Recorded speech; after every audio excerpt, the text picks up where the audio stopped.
Queridos doutores e doutoras do curso de Medicina, aqui quem fala com vocês é o professor André Viana, a convite do professor Flávio. Venho falar com vocês sobre Medicina do Trabalho. Para aqueles que não me conhecem, eu sou o supervisor do módulo de responsabilidade profissional e nós nos encontraremos mais adiante lá no 5º período.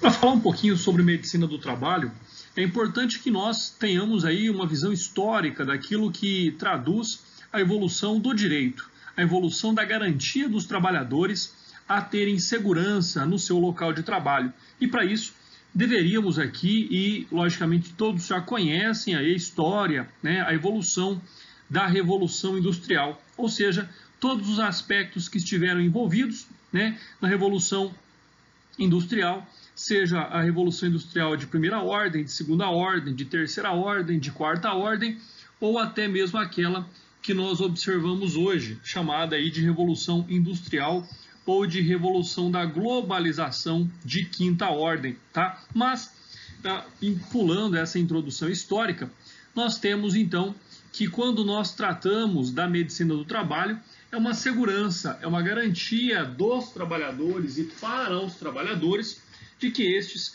não sejam expostos a perigos relacionados à sua integridade física ou à sua saúde nos locais de trabalho. Então, por serem ainda atividades muito perigosas, sejam pelo aspecto do perigo físico, ou seja, da periculosidade ou da insalubridade, e a ausência de investimentos com relação a medidas aí protetivas aos trabalhadores. E com relação a este fato, então, nós temos aí a ausência ou a precariedade também do sistema de saúde, fez com que, então, os serviços médicos de empresas passassem a criar e manter dependências e controle do trabalhador. Ou seja, então nós temos departamentos internos dentro das empresas, das quais agem e trabalham para manter ali a segurança e a saúde do trabalhador. Quando nós pensamos em saúde do trabalhador, seja qualquer tipo de trabalho, aquele que trabalha na área pública, aquela com relação à saúde privada, até porque muitas empresas hoje já oferecem planos de saúde como aporte ali ao pagamento do salário ao empregado, então como um bônus, como algum benefício que vai se somar ao salário do empregado. Mas, de uma maneira mais simples, quando nós tratamos deste tema em razão da área da saúde pública, que tem como objeto, então, o estudo e as ações e as relações entre o trabalho e a saúde, e com objetivo, a promoção e a proteção do trabalhador, traduzidas por ações de vigilância nos ambientes e organizações do trabalho. Além disso, organiza a prestação de serviço de assistência aos trabalhadores vitimados por agravos relacionados ao trabalho, a partir de procedimentos diagnósticos, tratamentos, notificações e reabilitação na forma integrada ao SUS. Então, ou seja, aqui nós tratamos da saúde do trabalhador sobre o aspecto mais importante, que é o aspecto preventivo. E, logicamente, depois que ele já está vitimado, buscando aí a sua reabilitação e o seu tratamento. Até porque o ideal é que o trabalhador volte ao serviço, o ideal é que o trabalhador volte ao trabalho. Então, o fato aí, a circunstância da qual nós devemos nos preocupar. O estudo, então, da medicina do trabalho está diretamente agregado à garantia do direito à saúde, bem como da atuação de médicos especialistas na saúde do trabalhador. Quando nós tratamos aqui da saúde do trabalhador, nós temos que levar em consideração aqui alguns aspectos bastante importantes. Ou seja, o tema ele é tratado tanto na Constituição Federal, como é tratado também na Lei Orgânica da Saúde, ou seja, a Lei 8080 de 1990, como também ele é tratado na CLT, ou seja, na consolidação das leis do trabalho. Além dessas leis já existentes, nós temos também as normas regulamentadoras que tratam também aí da saúde, da segurança do trabalhador. Lembrando que nós temos vários métodos e vários meios de garantia aí da saúde do trabalhador, seja pelos equipamentos de proteção individual, sejam pelos equipamentos de proteção coletiva, sejam pelos exames admissional, periódicos durante o contrato de trabalho e demissional ao final do contrato de trabalho.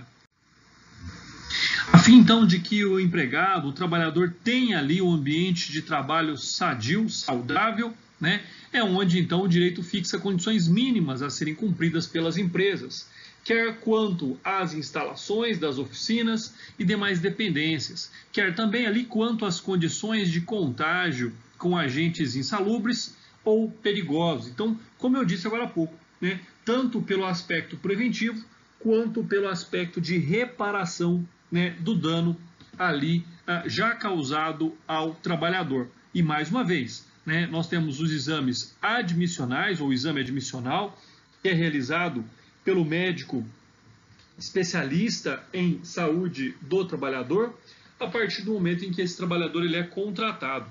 A finalidade deste exame é a comprovação de que ele já não esteja ali, né, iniciando o seu trabalho naquela atividade, já sendo portador de uma doença.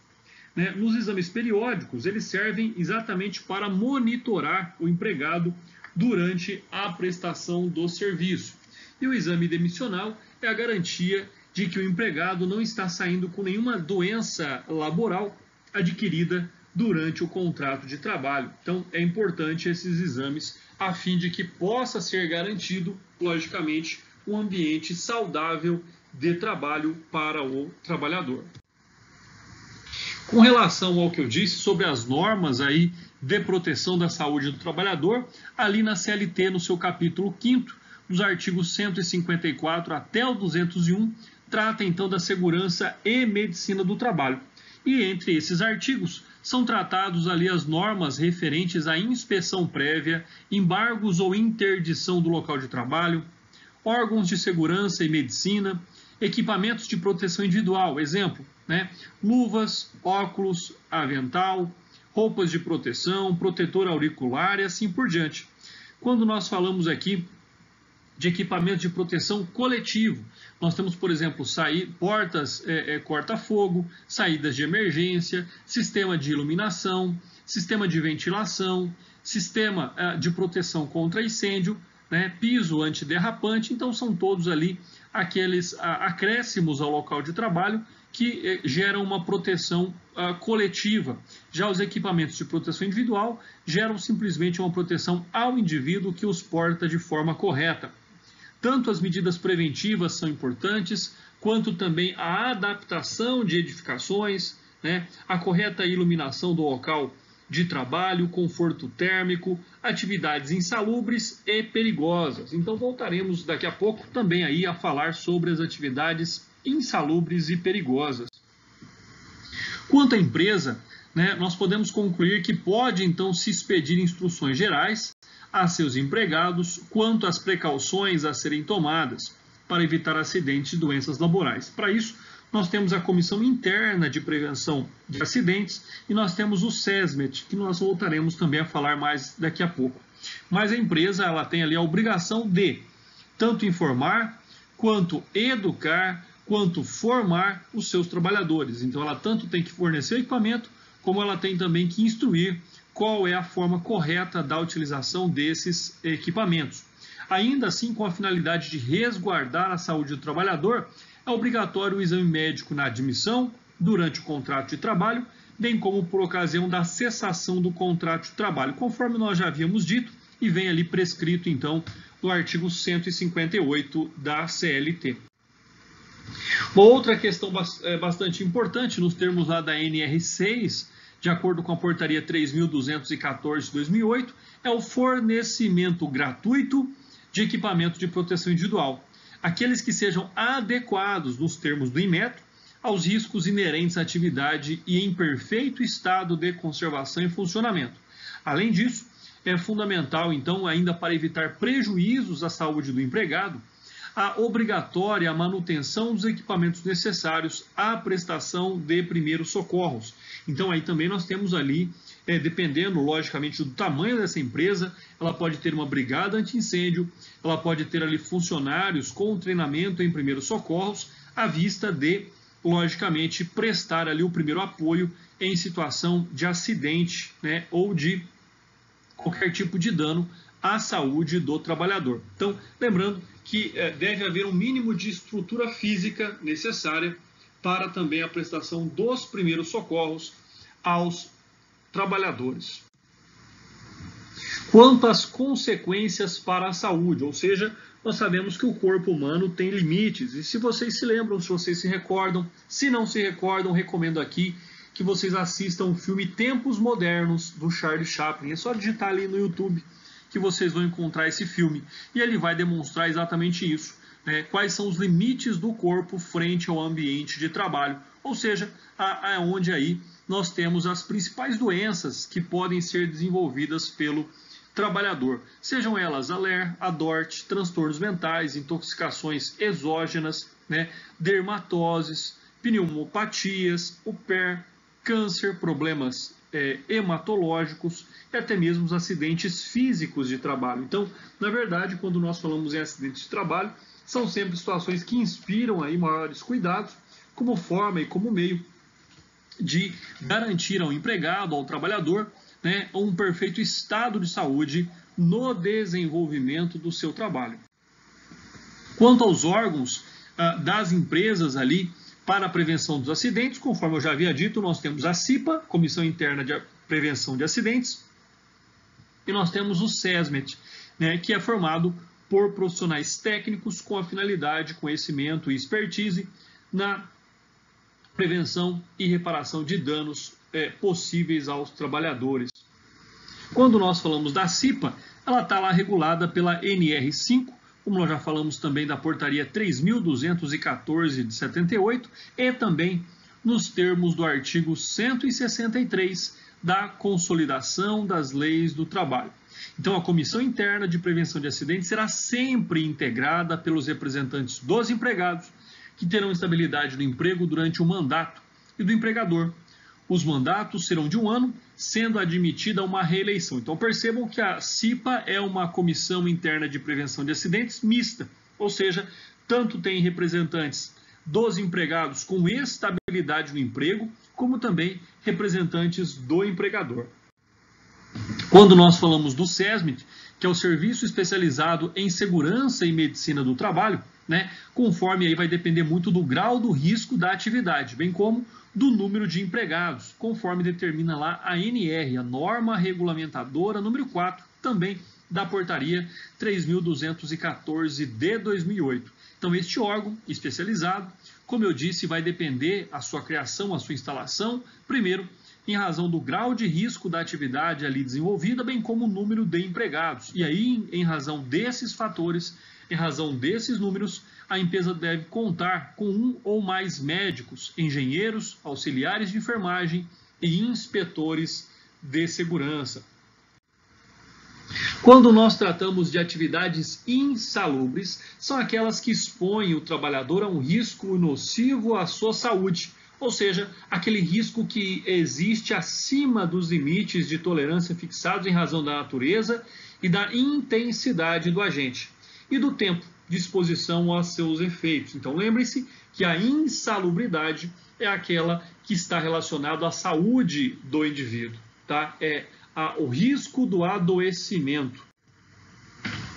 Além desse aspecto, cabe aqui às delegacias regionais do trabalho exercer a fiscalização e a notificação de empresas que ali não cumpram os limites operacionais da insalubridade ou que não garantam ali aos seus trabalhadores a minimização das consequências. Em razão do nível, do grau de exposição à insalubridade, o trabalhador terá um acréscimo em seu salário, entre 10%, 20% ou até mesmo 40%. Então, este adicional de insalubridade tem como finalidade, né, de alguma forma ali, reparar o dano causado à saúde do indivíduo pela exposição a um ambiente de trabalho, né, ainda insalubre em níveis excedentes.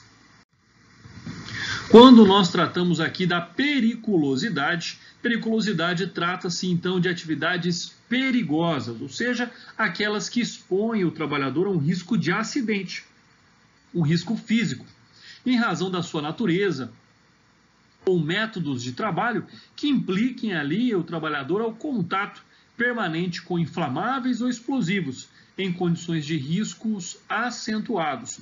As atividades consideradas perigosas estão previstas ali na portaria baixada pelo Ministério do Trabalho e Emprego. Lembrando que não é possível aqui o trabalhador cumular o recebimento tanto do adicional de insalubridade quanto do adicional de periculosidade, devendo ser levado em consideração aquela que for mais nociva ao indivíduo ou mais benéfica ao indivíduo. Ou seja, ele deverá optar, ou o próprio Ministério do Trabalho vai determinar qual é preponderante, qual é preponderante sobre a outra, ou seja, se é preponderante a periculosidade sobre a insalubridade ou vice-versa. E aí, então, este receberá, mesmo estando exposto aos dois perigos, aos dois danos à sua saúde, este receberá apenas um adicional, ou o de insalubridade ou o de periculosidade. O trabalho em condições perigosas, ele também garante ali um adicional ao trabalhador, mas este é um adicional fixo, ou seja, de 30%. Então, existe uma distinção bastante interessante, em que a insalubridade seria 10, 20 ou 40% sobre o valor do trabalho regional ou do salário mínimo, tá? Enquanto o adicional de periculosidade sobre o salário base do empregado, tá? Mas já existem aí julgamentos, jurisprudências que garantem ao trabalhador tanto a insalubridade quanto a periculosidade com base no salário recebido, tá? Que seria, em tese, algo mais justo. Caso a empresa não pague o adicional, poderá o empregado entrar com dissídio individual ou coletivo, ocasião em que o juiz deverá designar perito para emitir um laudo a respeito da existência de periculosidade na atividade desenvolvida pelo empregado. Além disso, aqui nos cabe ainda analisar quais são os riscos ocupacionais nos termos das normas regulamentadoras. Então, nós temos os riscos químicos, nos termos da norma regulamentadora número 9, norma regulamentadora número 15 e norma regulamentadora 32. Então, químicos estão relacionados às poeiras, aos fumos, às neblinas, aerosóis, gases e vapores. Já os riscos físicos também estão aí relacionados no NR09 e NR15, que tratam dos ruídos, vibrações, ambiente térmico, radiações e pressão. Já os riscos biológicos, também aí nos termos da norma regulamentadora número 9, estão relacionados aos vírus, bactérias, fungos, alimentos, contatos com fluidos corporais. E temos ainda os riscos ergonômicos, que está ali tratado na NR17, relacionados com fatores fisiológicos e psicológicos, ou seja, aqueles que envolvem a interação do homem em trabalho, incluindo no design, controle, luz, plano do local, ferramentas e organização. Ou seja, seria a adaptação ao trabalho à pessoa, não o contrário. Não é a pessoa que tem que se adaptar ao ambiente de trabalho, mas o contrário, é o ambiente de trabalho que tem que se adaptar às necessidades do indivíduo, às necessidades do trabalhador, a fim de que lhe seja ali mantida a melhor condição de trabalho possível. Já com relação aos riscos de acidentes, estão ali na NR número 9, condições com potencial de causar danos aos trabalhadores nas mais diversas formas, levando-se em consideração o não cumprimento das normas técnicas previstas. E essas foram então aí, pessoal, as nossas considerações bastante objetivas sobre a medicina do trabalho, Espero que tenham gostado. Qualquer dúvida aí, estamos à disposição. Um forte abraço a todos, e bons estudos.